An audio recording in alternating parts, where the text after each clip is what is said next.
Bonjour à tous et bienvenue dans votre Cockfighter de ce dimanche. Au programme, ne manquez pas le combat du jour, Konaté-Sautron, qui sera précédé du Ulrich Jalon. Et on démarre tout de suite par Achali Orieng. Hicham Achali, un Hollandais parfaitement inconnu au bataillon, et c'est pas bien grave, puisque celui qui va nous faire découvrir, c'est Fabrice Orieng, le coq Lacour poids lourd local. C'était le 10 mai dernier au Petit Stade de l'Est.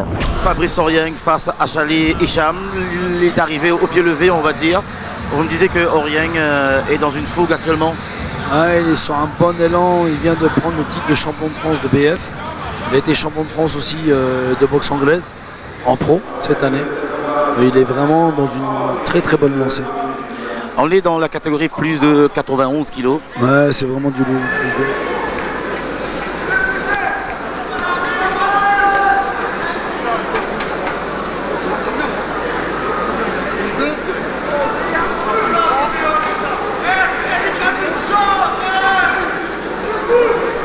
Allez, c'est parti pour Achali Hicham face Fabrice Orieng. Voilà. Orieng commence en gaucher. Et là, comme à son habitude, il sort le jab.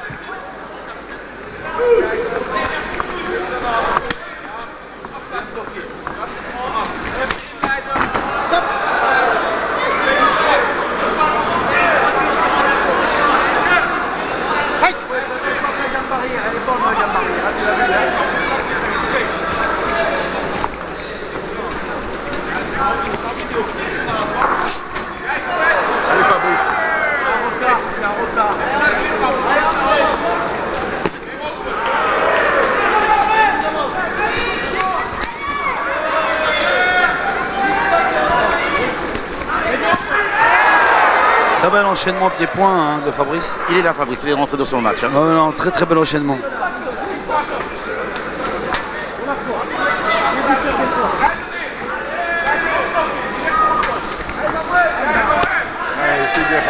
On sent qu'il envoie du lourd.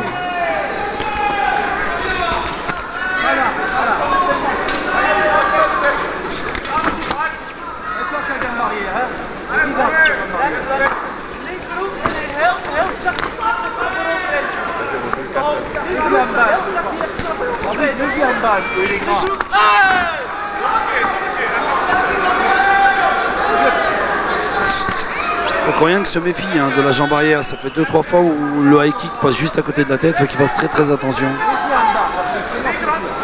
Il continue à être offensif. Il faut qu'il lève son bras arrière.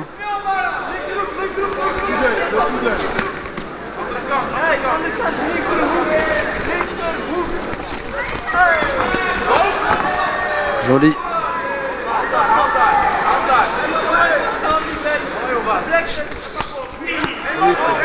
Un beau travail d'Orieng.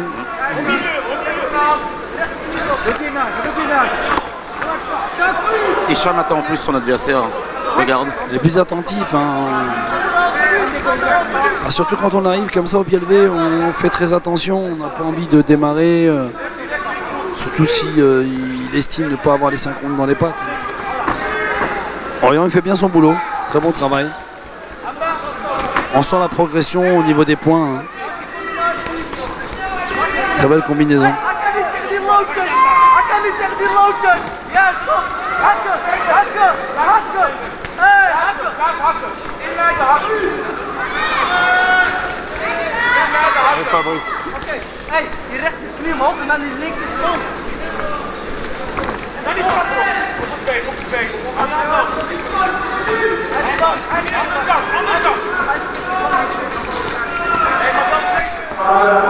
Fin de la première ronde. On peut dire que là-dessus, Orieng... Ça dépend de la condition qu'il a, ça dépend comment il était, comment il se sent. Après, peut-être que pour lui c'était un groupe d'observation, on ne sait pas. Mais en tout cas, Orieng est déjà dedans, là. Ça y est, il sort les points, bonne combinaison. Il faut que Orieng se méfie, son bras arrière, il descend un petit peu trop. 2 fois, il a failli prendre un kick. Mais je le sens très très confiant. Orieng dans le regard. Il est concentré. Il arrive, il est posé, il est en patron là. Il me fait penser à Cairo tout à l'heure. En mode patron.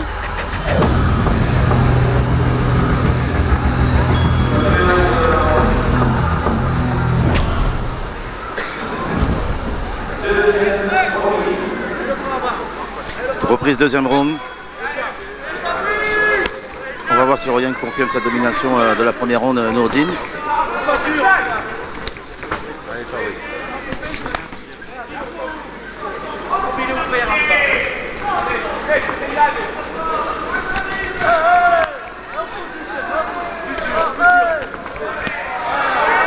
Le plus beau geste technique de la part d'Oriang. Vraiment de très beau geste technique. Une manière de travailler en gaucher, vraiment. On sent qu'il est appliqué. Hein. Non, non, on travaille, il y a de la maîtrise. Voilà, très beau front kick.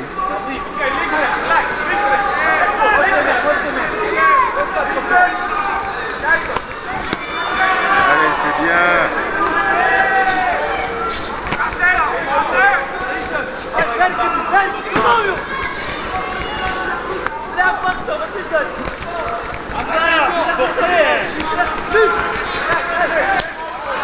Une bonne résistance du Hicham. Hein.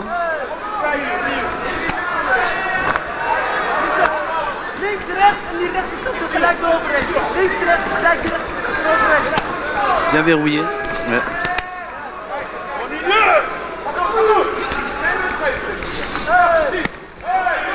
On voit les kicks.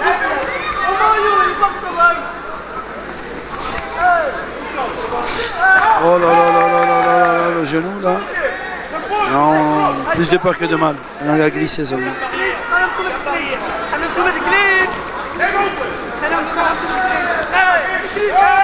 Qui se méfie des genoux, hein, Oriang. Il a raison, il a raison. Et 2 fois que ça passe à côté de la tête.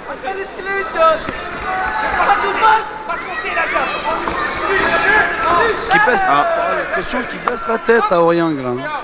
C'était à 2 doigts là. À 2 doigts, ça fait 3 fois que ça arrive. Hein. Ces hommes de coin lui disent de faire très attention.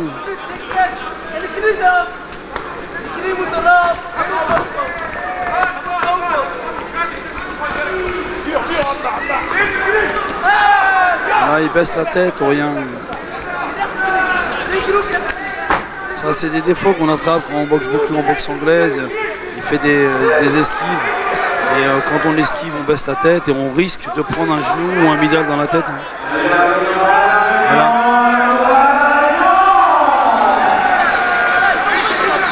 Le fait de mélanger les disciplines, ça peut être des fois pas trop bon. Voilà.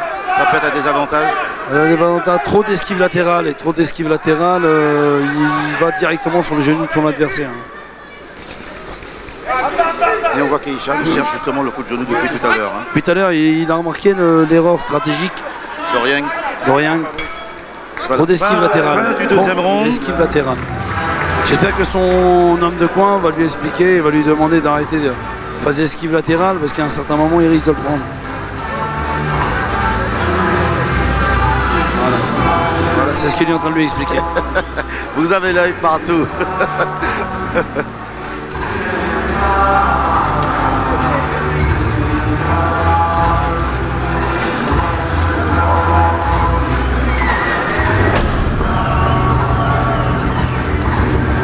Il peut plier ce match avant les 5 rounds, Nourdine, Oriang.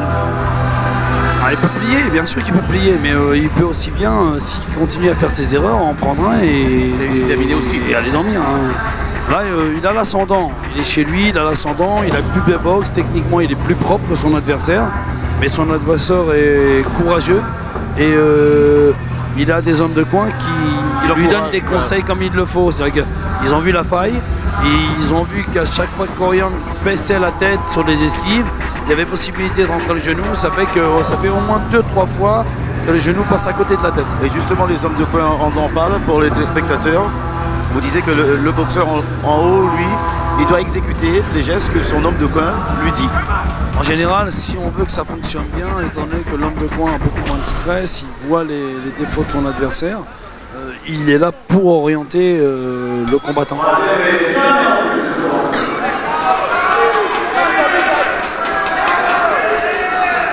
Je pense que c'est le troisième round qui est parti, on va voir si Je pense que c'est le troisième et dernier round. Hein. Je pense que c'est en K1. K1 3-3. Je pense que ça continue comme ça, Oriang a le match dans la poche. C'est plus fasse attention. Attention au genou. Il vient bien, Hicham là. Il vient bien. Hicham n'est pas là pour rigoler non plus. Hein. Il n'a pas fait le déplacement pour rien. Même s'il n'est pas très affûté, il n'a pas la silhouette adéquate, mais il n'est pas là pour rigoler. Oh, joli Orient. Oh, joli. Il est bien en yang là. Hein. Il est bien. Il est très mignon. Et en face de lui, il est pas mal non plus. Hein. Il y a de l'opposition.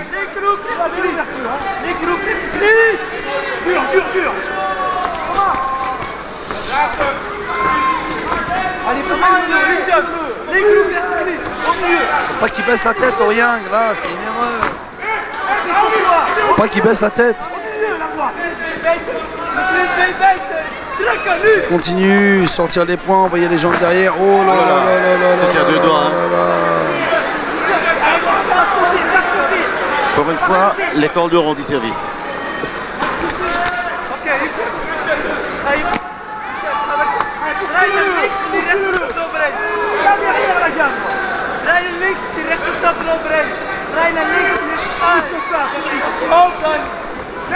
Très bon high kick. Hein. Grande souplesse des deux jambes hein, d'Orient. Hein. À mon goût, il manque un petit peu de genoux, mais bon, sur le reste, il est très complet. Hein. Il faut qu'il évite ses esquives latérales.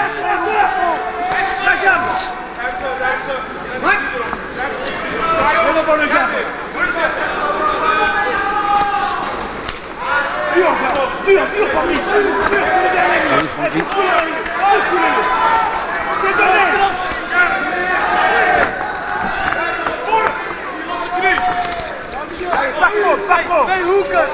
Très courageux hein, ce Hollandais. Hein. Oh là là, qu'il fasse attention, rien.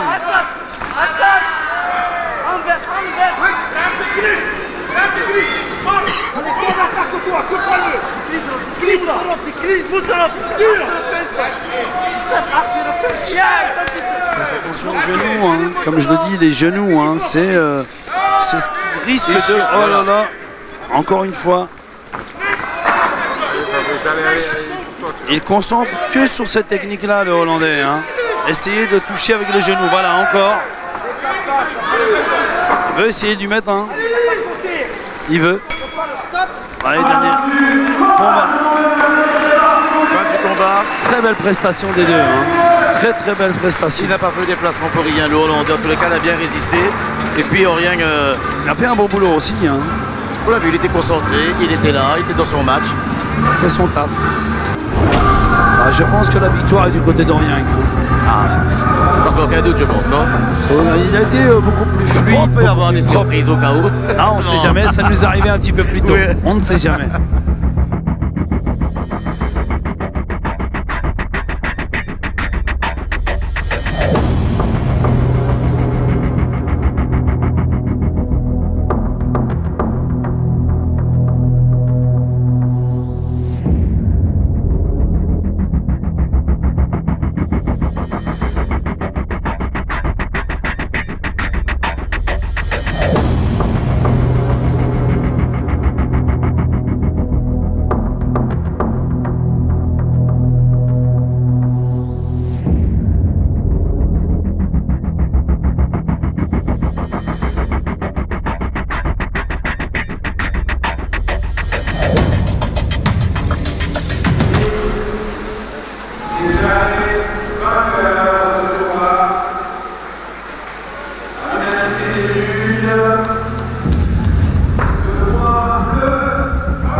Second combat du jour, Emmanuel Ulrich du KSD va aller défier les 94 kg de Corentin Jalon, défier le mot n'est pas faible.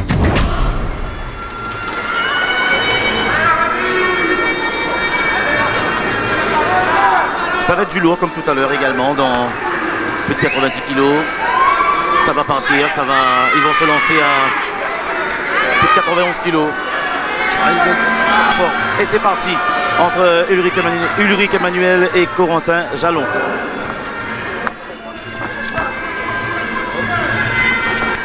C'est moins de 91 kg. Moins de 91 kg. Autant pour moi.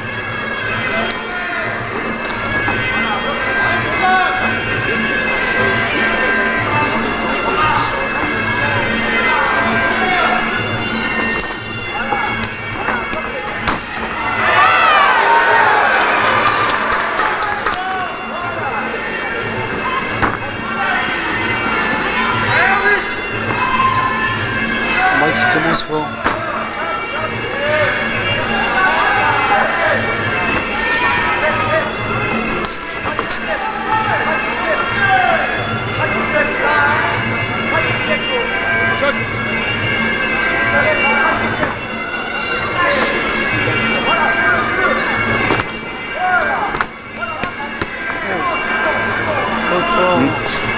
Rapide avec les points.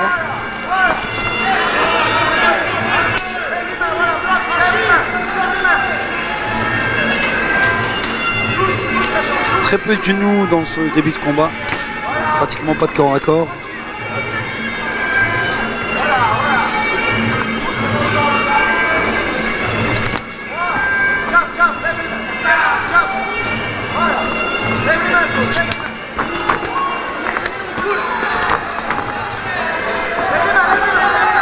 Et ça a monté d'un cran là, ça a monté d'un cran, ça a monté de l'intensité.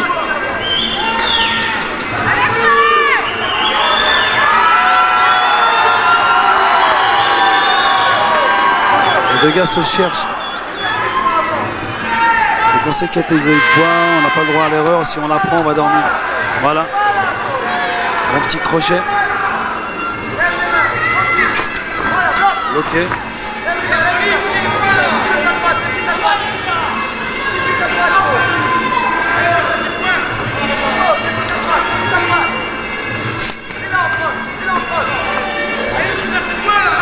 Pratiquement pas de corps à corps, hein. Pas de genoux.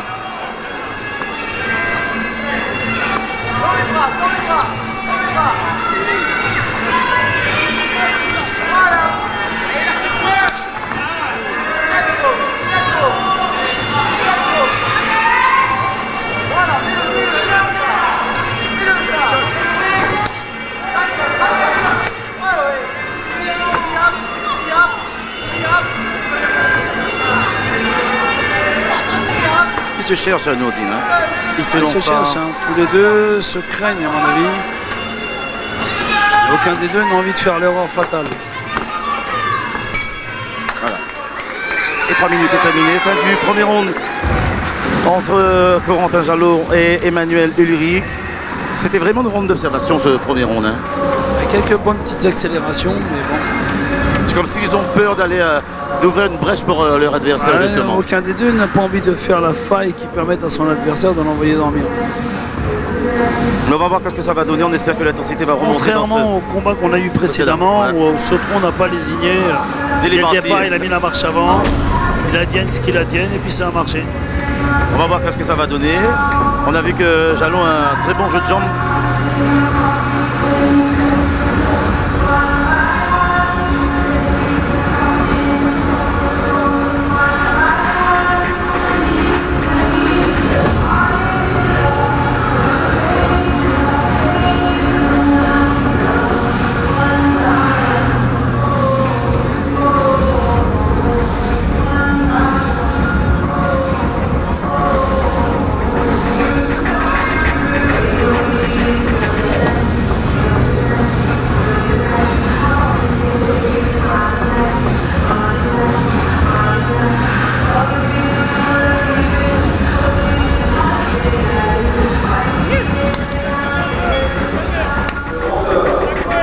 Allez, ça va repartir dans ce deuxième round.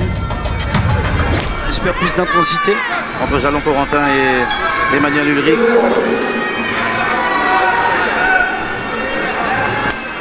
Garde gaucher.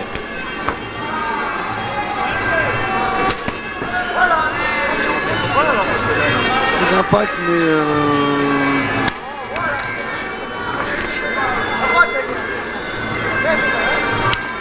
ils ont peur de se livrer, Nourdine. Hein. Ils se cherchent encore. Le combat beaucoup à mi-distance. Hein.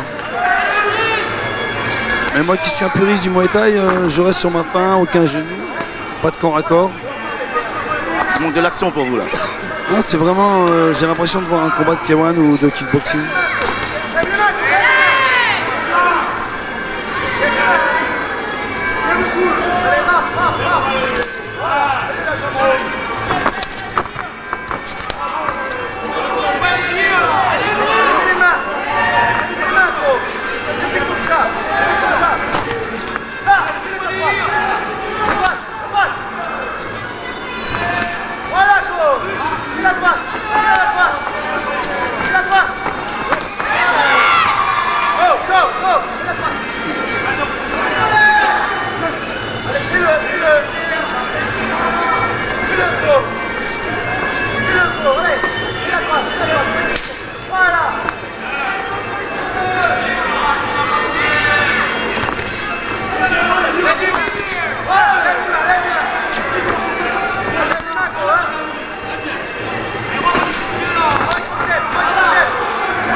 Deux combattants refusent de corps à corps.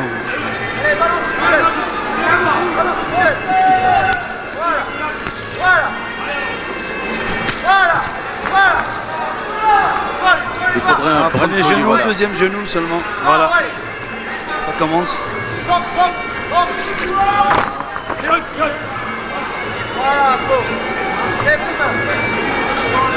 Balayage interdit. C'est ça, Dondine? Balayage interdit. Projection autorisée, balayage interdit. Il manque juste le petit brin de folie pour faire décoller son combat. Il faudrait qu'il y en ait un des deux qui soit touché hein, pour que les choses avancent un petit peu.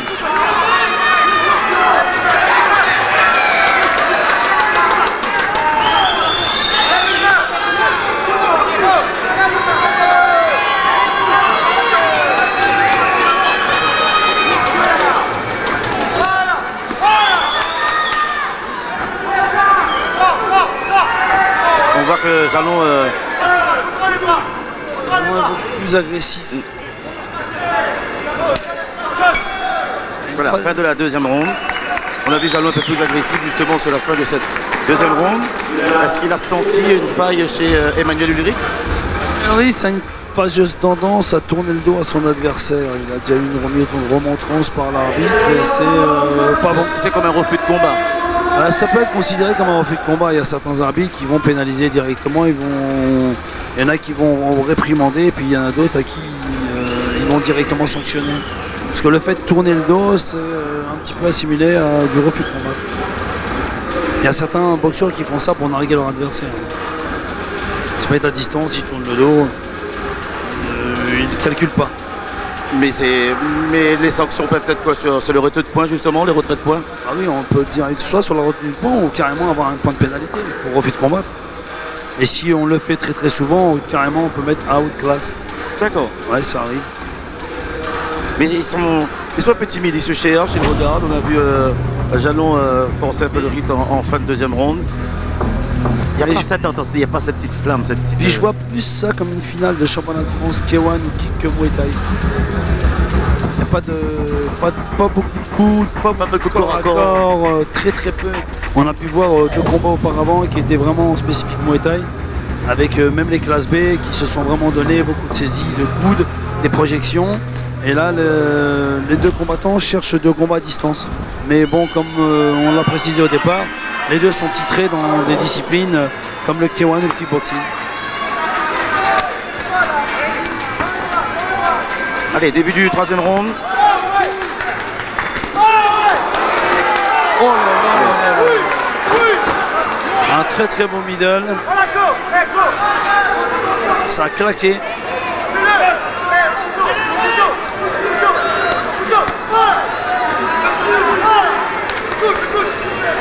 Jalon reprend mieux ce troisième round. On sent l'expérience, hein. On sent la différence des 18-38. 18 combats pour un, 38 combats pour l'autre, on sent la différence. Ça se voit.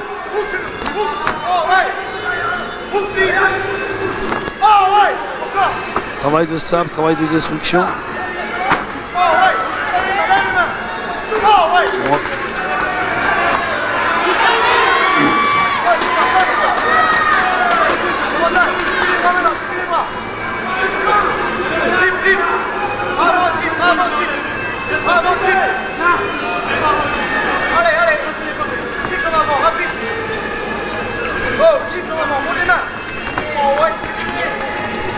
Il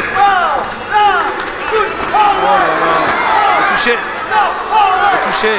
Il est touché. Il est touché. Il est touché. Il est touché. Il est touché. Il est touché. L'arbitre ne compte pas, il est touché. Mets-le celui-là. Il a 400. Il a 400. Voilà. Il a 400. Il a 400. Mets-le. Lève les mains. Oh ouais. On voit Jalon qui prend largement l'avantage sur son adversaire. Hein. Ça va être difficile pour Ulrich et Emmanuel Ulrich. Non, on sent la différence, le nombre de combats, l'expérience, il est touché. Il est touché sur le genou, il devrait être compté. Il devrait être compté normalement. À mon avis, il devrait être compté. Il est touché sur le genou. Et on voit que Voilà, il est compté. Il est compté. et il est blessé également, Jalon. À la carte Soudir. À la carte Soudir.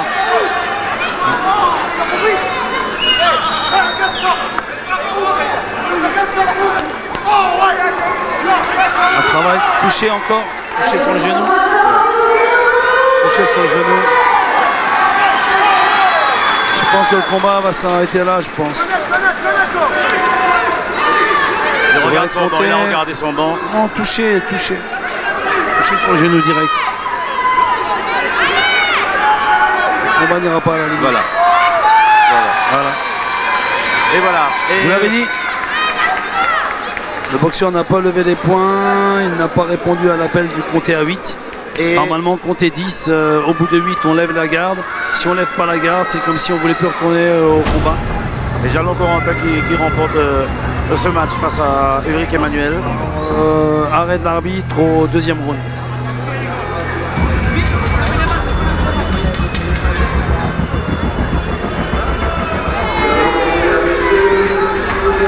Différence d'expérience quand même, ça s'est vu. Il est déçu, voilà, bien sûr. Il est déçu, mais on peut comprendre qu'il soit déçu. Mais Qu'est-ce qui a fait la différence? Il n'est pas rentré dans son match aussi, psychologiquement, il n'était pas non, très trop grosse différence d'expérience à mon niveau, j'estime. C'est vrai que tous les deux arrivent en finale d'un championnat de France, mais il y en a un qui a déjà son palmarès, plus d'une dizaine de KO, 38 combats, l'autre qui a 16 victoires, 2 défaites, 18 combats seulement. Ça fait quand même, sur le papier, ça fait quand même une sacrée différence. Et bonne opposition, mais il le touche avec les genoux une fois. Première fois, il le touche avec les coudes, et deuxième fois avec les genoux. Allez, après on va rentrer dans les combats super fight. Et Ça va là, être le show de la il n'y soirée. a plus de titre en jeu, là, il y a vraiment du lourd de lourd.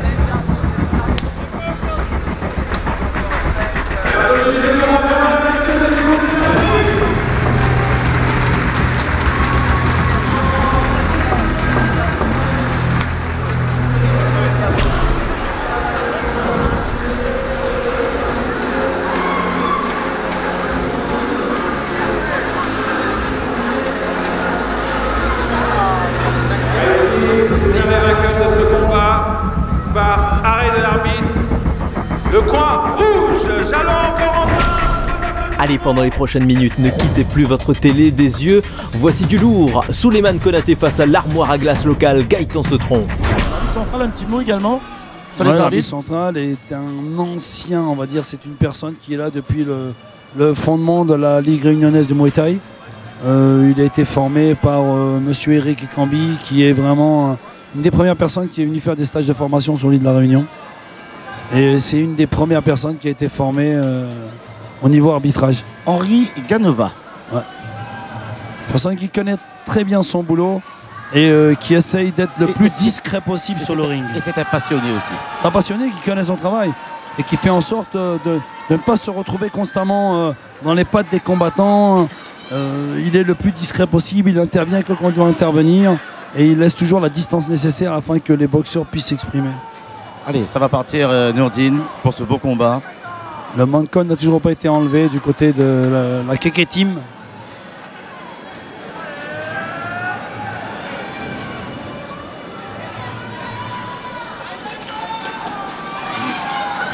Voilà, il va l'enlever maintenant.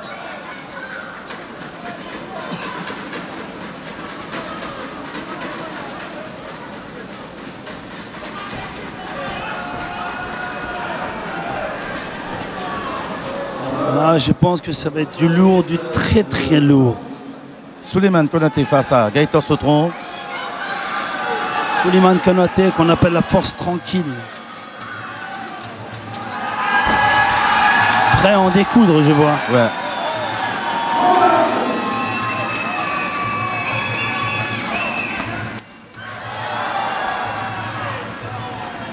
Sautron commence en gaucher. Oh, quel impact sur les points.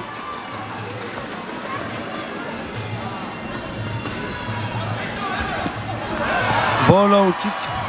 Middle. Là au kick. Il est bien Sautron là. Hein. Là, ils sont bien, là, c'est très bien. Il essaye de le cadrer. Hein. Konaté tourne en rond, il subit. C'est peut-être dans sa stratégie. Hein. Faut se méfier. Il regarde, il observe.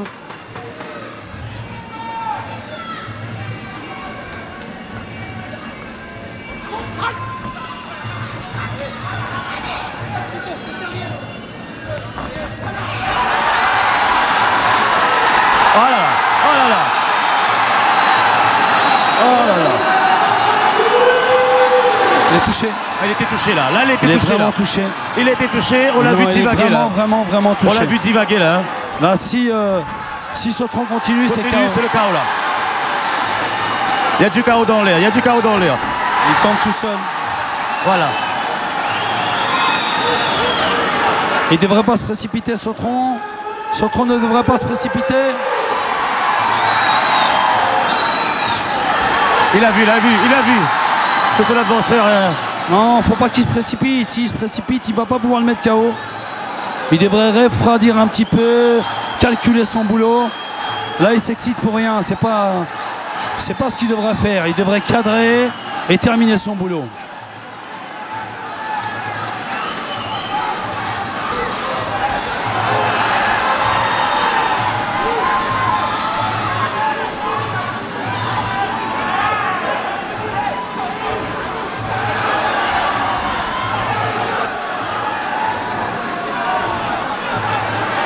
Attention, Gaëtan Sautron qui...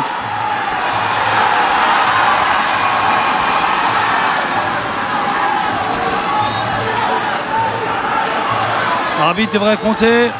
L'arbitre devrait compter. Là. L'arbitre devrait compter. Il saigne aussi. Souleymane Konaté saigne aussi. Oh là là, quelle rentrée en matière. C'est comme ça, on adore le spectacle. Là, c'est vraiment chaud. Je vous disais que ce combat risque pas d'arriver jusqu'au bout.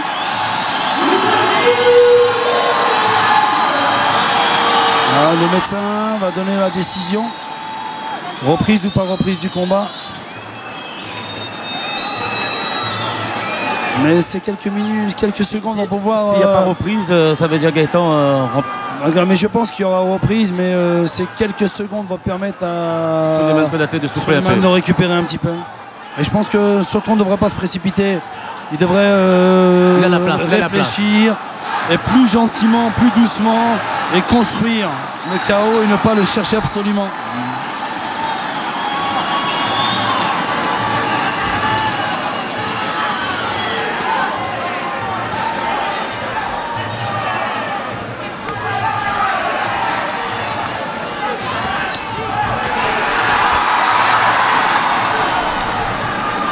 Et là, c'est la fin de le premier round. Et là. C'était chaud. Très chaud. Et c'est comme ça on adore. Gaëtan Sautron domine largement au point ce premier round. Non, là c'est vraiment chaud. Mais je pense que Sautron aurait pu gagner et abréger au premier round s'il ne s'était pas précipité. Il avait la victoire par KO au premier round s'il ne se précipitait pas. Mais bon, bah on va partir remise. On peut dire ça par le manque d'expérience. Le gars est là, est un combattant. Il a la fougue. Et de temps en temps, à canaliser la fougue, on a de meilleurs résultats. Mais très beau travail. C'est le discours de Kéké actuellement. Vous pensez que c'est le discours de Kéké? Je sais pas, mais c'est le discours que j'aurais tenu si j'avais été en son coin. Parce qu'on sent qu'il a de l'énergie. On sent que à la personne est en face, est touchée. Il faut plus se précipiter. Il faut construire le travail de destruction. C'est vrai que se lancer, se précipiter, on peut se faire contrer et on met beaucoup des coups dans le vent. Alors que quand on est en face d'une personne, on sait qu'elle est touchée. Si on réfléchit bien, on fait attention à ce qu'on fait, on sait où on frappe, on vise là où on frappe. Et là, le résultat, il est bon. Mais on l'espère. Mais là, Sautron nous a prouvé que voilà, il était présent dans les poids lourds. Ouais.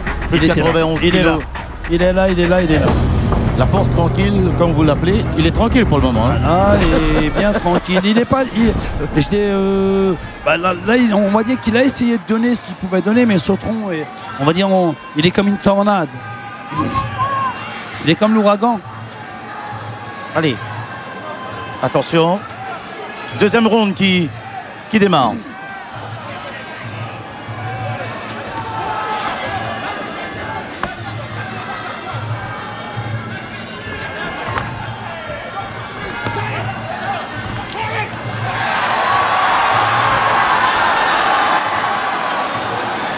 Il a du répondant, hein. Aussitôt que Konaté attaque, Sautron a du répondant pour son adversaire.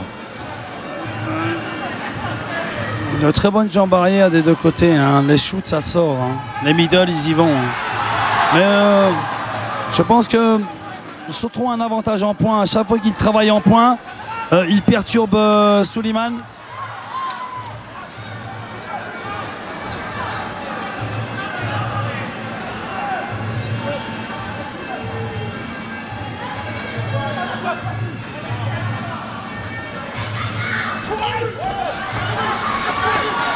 Donc il continue. Sautron doit continuer son travail de poing. Ça marche. Je pense qu'il s'est blessé à la cheville, Sautron. Il s'est blessé. Je pense qu'il faut qu'il travaille plus en poing.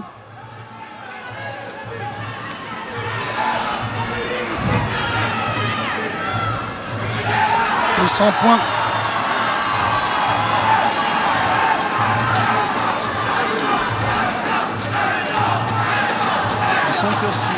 Ça baisse de régime, hein.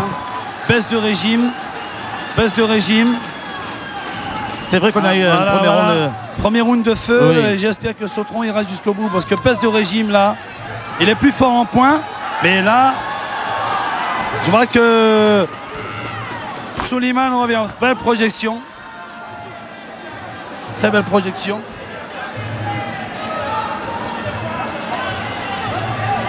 Les points, les points.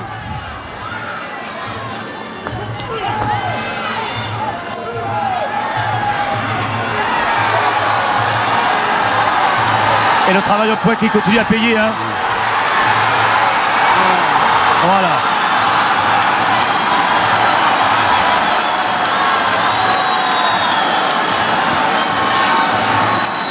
Je pense qu'une fois que l'adversaire est à genoux, l'arbitre devrait intervenir directement parce qu'il continue à prendre un coup de coude derrière la tête alors qu'il est à genoux. Pas trop réglementaire. Ça sent le chaos, ça sent le chaos. Ça sent le chaos, Nourdine, ça sent le chaos. Il y a eu jet d'éponge. Voilà. Jet d'éponge. Ils ont jeté l'éponge. Jet d'éponge. Le coach a jeté l'éponge. Victoire par jet d'éponge. Voilà. Gaëtan Sautron, Sautron remporte. champion de France. Pour ce Victoire final de Sautron par jet là là, d'éponge au là là. deuxième round. C'était un très beau combat. Le coach de Suleiman Konaté a compris. On a bien vu que leur combattant était dans le cirage. Il avait du mal à revenir. On l'a vu deux fois. Et pour la sécurité du boxeur, on voit qu'on a des coachs qui connaissent leur boulot. Ah là là. Et Gaëtan Sautron qui remporte son combat. Il danse sur la scène. Sur le ring, pardon. Ah là là. On est content pour lui, hein, parce qu'il était venu pour ça. Il savait. Il s'est préparé. Un point de plus pour la team. Ah oui. Bravo à la team Kéké. Hein.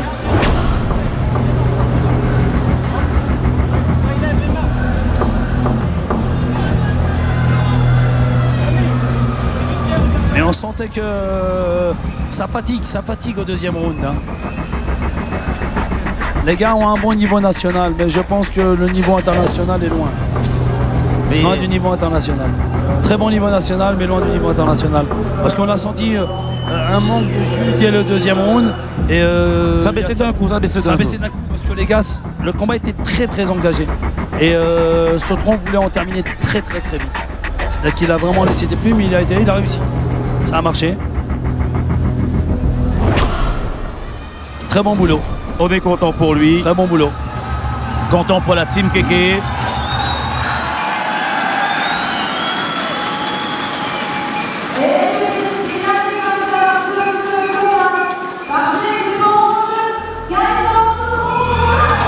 Voilà, Gaëtan Sautron. Au final de cette session, malgré le faux pas d'Ulrich, excellente moisson pour Lille. Les Galacourt ont littéralement défait leurs concurrents. A bientôt.